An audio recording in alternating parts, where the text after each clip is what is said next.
E o portal AgroLink, aqui na 37ª Expo Inter, fala agora sobre as condições climáticas, o que podemos esperar para esta próxima safra de verão. Para conversar conosco, ao meu lado está o Luiz Renato Lazinski, meteorologista do Instituto Nacional de Meteorologia, o IMET, professor no primeiro momento. O que já podemos planejar já para os próximos meses? Quais são as próximas previsões? Bom, tem se ouvido falar bastante, o pessoal tem falado bastante na questão do fenômeno climático El Niño que está voltando. E realmente, nós estamos prevendo a volta desse fenômeno climático El Niño ao longo agora de todo o segundo semestre desse ano e também no início do próximo ano, não é? O que significa El Niño? Para nós aqui, principalmente no centro-sul do Brasil, e aí inclui também Argentina, Paraguai, Uruguai, Mato Grosso do Sul, boa parte do Mato Grosso, significa um clima extremamente favorável para a nossa safra de verão. Chuvas mais abundantes, chuvas mais bem distribuídas, tá certo? A chance de um veranico nessas áreas é muito pequena, muito remota, tá certo? Então dificilmente nós teremos um veranico nessas áreas que eu falei. Já, por exemplo, a região de São Paulo e Minas Gerais são regiões de transições, né? Nós estamos tendo algum problema com pouca chuva na área do café, problema com cana na região sudeste. Aí ainda mais um tempo, nós não vamos ter essas chuvas tão boas, tão bem distribuídas como nós vamos ter no sul. Então, ainda pode continuar com algum problema devido à má distribuição de chuva na região sudeste, principalmente. Lazinski, uma pergunta. Podemos dizer que o El Niño pode alavancar a produção de soja e milho, então? Com certeza. Se depender do clima para essa próxima safra de verão, temos quase certeza aí que vamos ter uma safra cheia, tá? Nós vamos ter um clima extremamente favorável, principalmente para a soja e para o milho.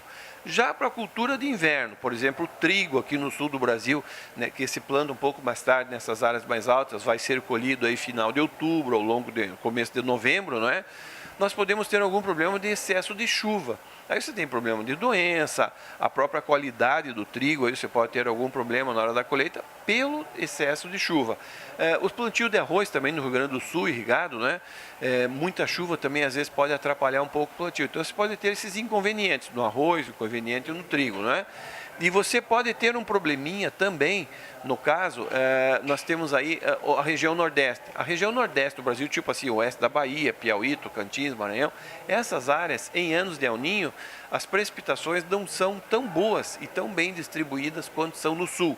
Então, lá para cima, no Nordeste, alguma parte do Norte, você pode ter algum problema com algum veranico, tá certo? Mas aqui no centro-sul do Brasil, como eu falei, Argentina, também o Paraguai, Uruguai e o sul do Brasil, se depender do clima, nós vamos ter uma safra cheia, principalmente para a soja e para o milho. Ratificando que a região sudoeste, abrangendo o estado de São Paulo e Minas Gerais, por exemplo, deve então permanecer com esses problemas hídricos. Exatamente. Não, ele volta a chover, tá certo? Mas ele não vai chover com a intensidade que deveria. As chuvas da região sudeste do Brasil, porque em ano de El Niño, a região sudeste, principalmente São Paulo e Minas Gerais, é aquela região de transição.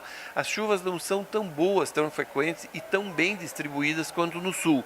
Então, na região sudeste, você tem uma irregularidade muito grande nas chuvas. Não é que não vai chover, mas as chuvas não suficientes, exatamente, devem ficar aquém das necessidades hídricas. Lazinski, a previsão meteorológica num contexto geral, o que podemos esperar para a região dos Estados Unidos, já que é um grande expoente na produção de grãos? Queira ou não queira, a safra americana, ela depende, é um formador de preço, né, de mercado, não é? A safra americana está no final, tivemos um clima até agora excepcional para a safra de verão, tá? O milho foi excelente, foi um clima muito bom, principalmente para o milho, tá certo? Não teve aqueles ondas de calor tão fortes como em anos anteriores, as temperaturas foram mais amenas, noites mais frias, tudo que o milho queria. E o milho está praticamente pronto.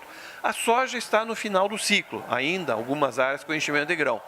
E nós estamos prevendo, mais para o final da semana que vem, uma onda de frio muito forte nos Estados Unidos, o que pode atrapalhar um pouco o final do ciclo da soja. Inclusive, algumas áreas mais ao norte ali do cinturão do milho americano, nós podemos ter geada no próximo final de semana agora, não é? Então, isso pode atrapalhar um pouco o final do ciclo da soja. Agora, quanto ao milho, sem problema, praticamente pronto, já deve estar começando a colheita por lá, o milho praticamente está salvo. O que pode atrapalhar esse frio agora no final do ciclo da soja. Agora, este frio ainda em relação aos Estados Unidos, baixas temperaturas, sobe o preço das commodities.